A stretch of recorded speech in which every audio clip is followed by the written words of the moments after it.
Liang and Lin Huiyin, a scholarly couple, gradually became well known after they were gone for years.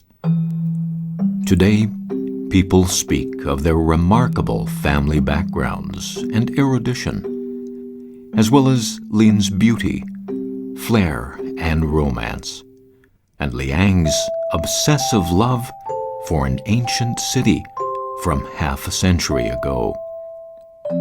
Stories circulate about this couple, bringing them both closer, yet also sometimes farther away.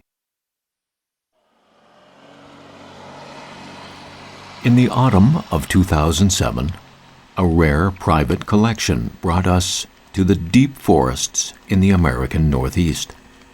Here once lived the world-renowned historian, John King Fairbank, who established the field of modern and contemporary Chinese history in the West. In the same cottage, the intimate letters between the Fairbanks and Liang and Lin from half a century ago have been carefully stored. I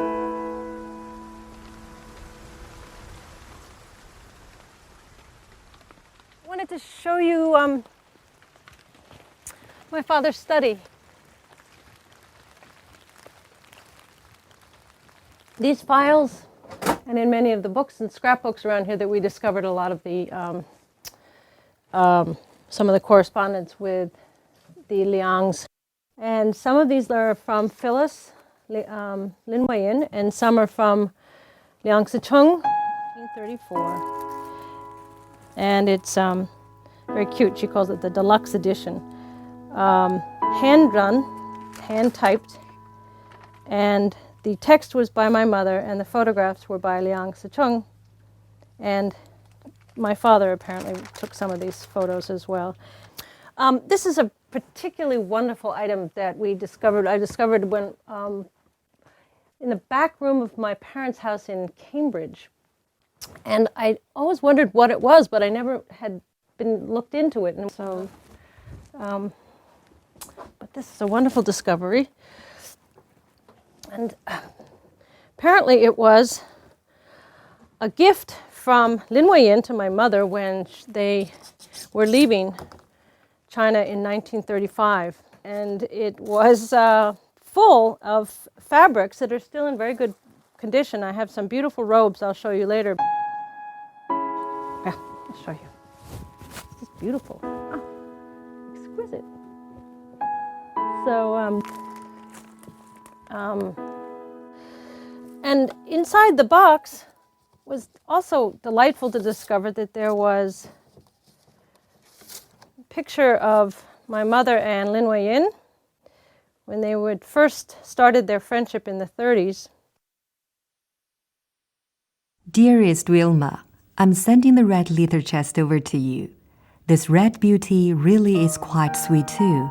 It has been in my Lin family for 68 years, and I'm happy that it's going abroad to yours to stay for the rest of its life, till one day it will really be an antique. In the early 1930s, the two young couples met by chance in Beiping. From then on, their correspondence continued for nearly a lifetime. Dearest darling, very dear Wilma and John, blush for all concerned here. What wonderful bunch of mails that has just arrived. But my dearest darling idiotic friends, why on earth didn't you write via Siberian on it? Do you realize that your last 3 letters each taken 50 days to come? These collections of aging photos and yellowing letters seem to palpitate with their handwritten words. They tell the stories of what happened not so very long ago.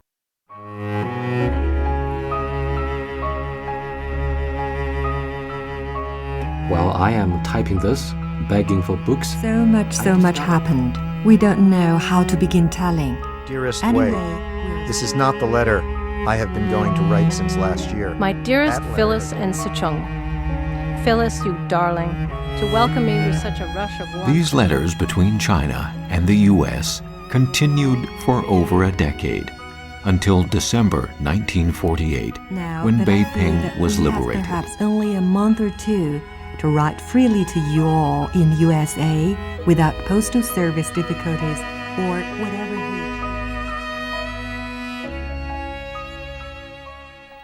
For the next 20 years, the Sino-U.S. relations worsened.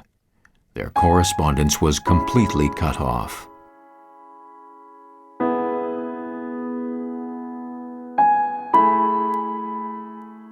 In 1972, the Fairbanks visited China again.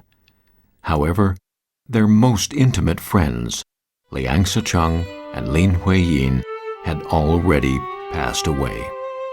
Beijing, a city they used to know so well, had become a strange place. Wilma Fairbank began to revisit some old places and friends in her 70s in order to write a biography of Liang and Lin, which took the next 10 years of her life to complete. Both Sicheng and Hui were children of famous fathers and distinguished families. Through them and their friends, many doors began to open for us. Liang Sicheng's father, Liang Qichao, was a pioneer thinker, political activist, master of Chinese studies, and forerunner of modern Chinese media, and yet also a loving father. Liang Sicheng was born in 1901 in Japan. 2 years before his birth, when the reform movement of 1898 broke out, Liang Qichao, known as the leading Kangliang reformist, was forced into exile. In this photo, Liang Qichao appears to be more of a tender father than a thundering politician.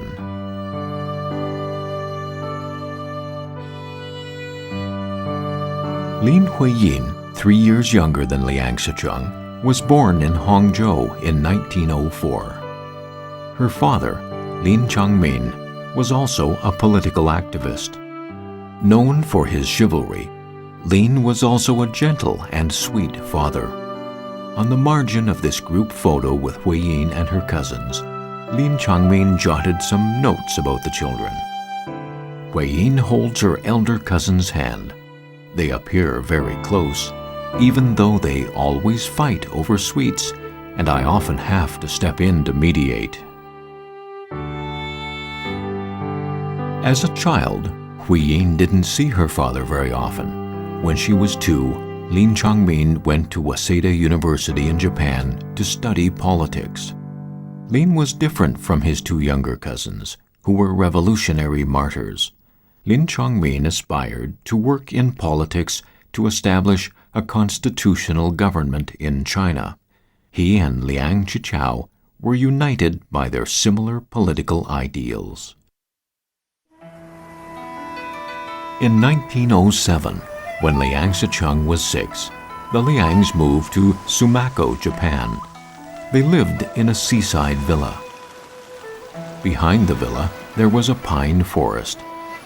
As the wind passed among the trees, they could hear the waves from both the pines and the ocean. Hence, the villa was called Double Wave. The children spent a wonderful time there.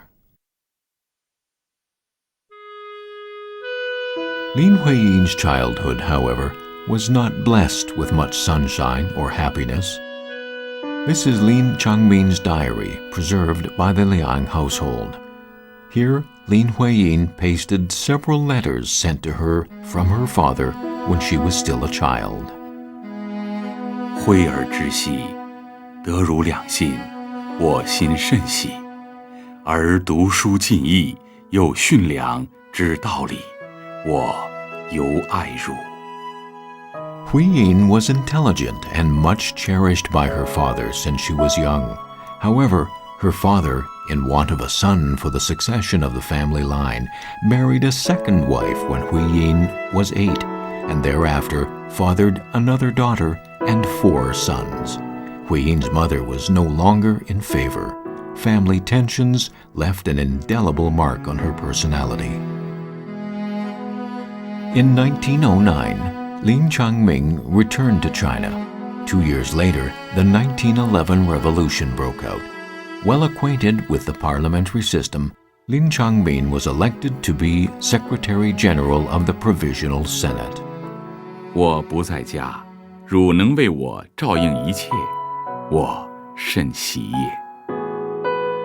At the time, the little daughter could not decipher the meaning of a republic, constitutionalism, or legalism, which impassioned her father's greatest commitment. In 1912, Liang Qichao ended his 13-year exile and returned to China during a period of great change